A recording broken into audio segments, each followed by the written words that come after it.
பாட்டாளி மக்கள் கட்சி. இந்த கட்சியை பற்றி சொல்லணும் அப்படின்னா நம்ம வந்து பெருசாக வந்து சொல்ல தேவையில்ல.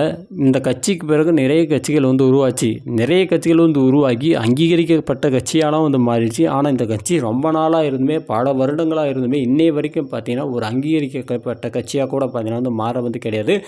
அங்கீகரிக்கப்பட்ட ஒரு கட்சிக்கு வந்து நிறைய பிரச்சனை. ஒரு எக்ஸாம்பிளுக்கு வந்து சொல்லணும் அப்படின்னா ஏடிஎம்கே அப்படின்னு ஒரு கட்சி ஒவ்வொரு முறை எலெக்ஷனை வந்து சந்திக்க வரும்போதெல்லாம் வந்து ஒரு பிரச்சனை வந்து உருவாக்கும். கட்சியிலேருந்து ஒருத்தங்க வெளியில் போவாங்க, அங்கே போய் கூட்டணி வைப்பாங்க, அது இதுன்னு சொல்லிட்டு பார்த்தீங்கன்னா வந்து எக்கச்சக்க பிரச்சனைகளை வந்து இந்த மாதிரி இந்த எலெக்ஷன் நேரத்தில் வந்து உருவாக்கும். இது வந்து ஒரு பெரிய கட்சி, ஒரு அங்கீகரிக்கப்பட்ட கட்சிக்கே இந்த ஒரு நிலைமை.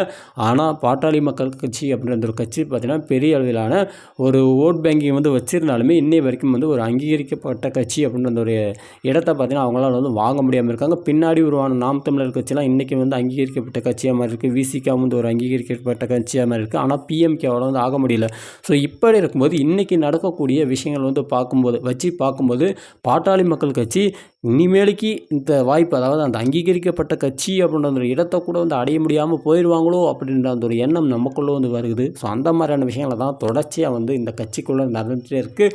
அப்பாவும் மகனும் இவங்க 2 பேரும், அதாவது சின்ன ஐயா பெரிய ஐயா அப்படின்னு சொல்லுவாங்க. இந்த 2 ஐயாக்களுக்கும் இடையே இருக்கக்கூடிய பிரச்சனை தான் இன்னைய வரைக்கும் பெரிய பிரச்சனையாக வந்து இருக்குது. இவங்க 2 பேரும் வந்து அந்த குடும்ப பிரச்சனைன்னு சொல்லலாம், அரசியல் பிரச்சனைன்னு சொல்லலாம். ஸோ அவங்க 2 பேர்த்துக்குள்ளே இருக்கக்கூடிய அந்த பிரச்சனை வந்து பொதுவெளிக்கு வந்து வந்ததுனால இது மிகப்பெரிய அளவிலான ஒரு பிரச்சனை வந்து மாறி போகுது. நேற்று கூட வந்து ஒரு விஷயம் நடந்தது. என்ன விஷயம் அப்படின்னு பார்த்தோம் அப்படின்னா, இந்த மாதிரி ராமதாஸ் அவர்கள் பொதுக்குழு கூட்டம் வந்து நடத்தினார். ஸோ அப்படி வந்து நடத்தும்போது ஒரு கூட்டம் வந்து கூட்டினார். பொதுக்குழுவாக என்னன்னு சொல்லிட்டு நம்மளுக்கு வந்து தெரியல.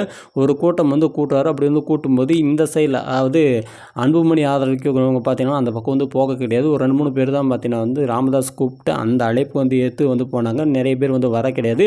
இந்த பக்கம் இவர் வந்து ஒரு கூட்டத்தை வந்து கூட்டுறாரு. பொதுக்குழு கூட்டம் மாதிரி ஒரு கூட்டத்தை வந்து கூட்டுறாரு. அப்படி வந்து கூட்டத்தை வந்து கூட்டும்போது நிறைய பேர் பார்த்தீங்கன்னா இவரை நோக்கி வந்து வந்த அந்த விஷயத்தை நம்மளால் வந்து பார்க்க முடிஞ்சுது.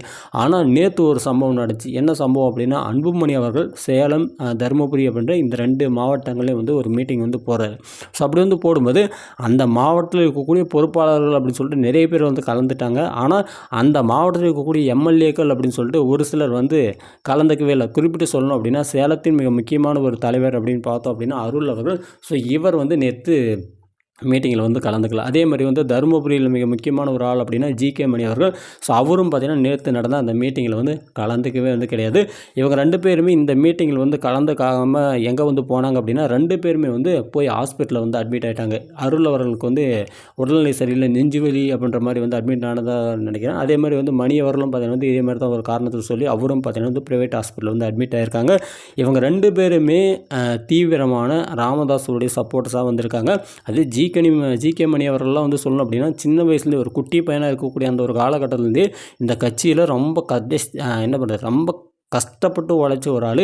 அவர் இன்றைக்கி வந்து இந்த பக்கம் போகிறதா அந்த பக்கம் போகிறதா, இப்படி போனால் பெரிய ஐயா கோவிச்சுக்குவார், இப்படி போனால் சின்ன ஐயா கோவிச்சுப்பாருன்னு சொல்லிட்டு 2 பக்கமும் மதம் தட்ட முடியாமல் இன்றைக்கி நம்ம ஐயா பார்த்தீங்கன்னா வந்து போயிட்டு ஹாஸ்பிட்டலில் அட்மிட் ஆன அந்த விஷயத்தை நம்மளால் வந்து பார்க்க முடியுது. ஸோ இந்த இடத்துல தலைமை அப்படின்னு பார்க்கும்போது தலைமை பண்பு என்னை கேட்டால் அப்படின்னா 2 பேருமே வந்து உட்காந்து பொறுமையாக வந்து முடிவெடுக்கணுமே தவிர உள்ளே இருக்கக்கூடிய இந்த மாதிரியான மிக முக்கியமான தலைவர்களை வந்து மன சங்கடத்துக்கு வந்து ஆளாக்குறது எனக்கு வந்து நல்லதாக வந்து தோணலை. இது வந்து அந்த கட்சிக்கும் நல்லது ஒரு விஷயமாக வந்து இருக்காதுன்னு சொல்லிட்டு தான் நான் வந்து நினைக்கிறேன். அடுத்து அன்புமணி அவருடைய அந்த பேச்சு அப்படின்னு பார்க்கும்போது கொஞ்சம் ஓகேங்க நான் வந்து ஏற்றுக்கிறேன் ஐயா அப்படின்ற மாதிரி வந்து கிடையாது. காருங்க நான் பார்த்துக்கிறேன் அப்படின்ற அந்த ஒரு தோணியிலே தான் அவர் மேடை பேச்சுக்கெல்லாம் பேசுகிற மாதிரி தான் எனக்கு வந்து பர்சனலாக வந்து தோணுது. உங்களுக்கு என்ன தோணுது அப்படின்றத மறக்காமல் கமெண்டில் போடுங்க. நன்றிகள்.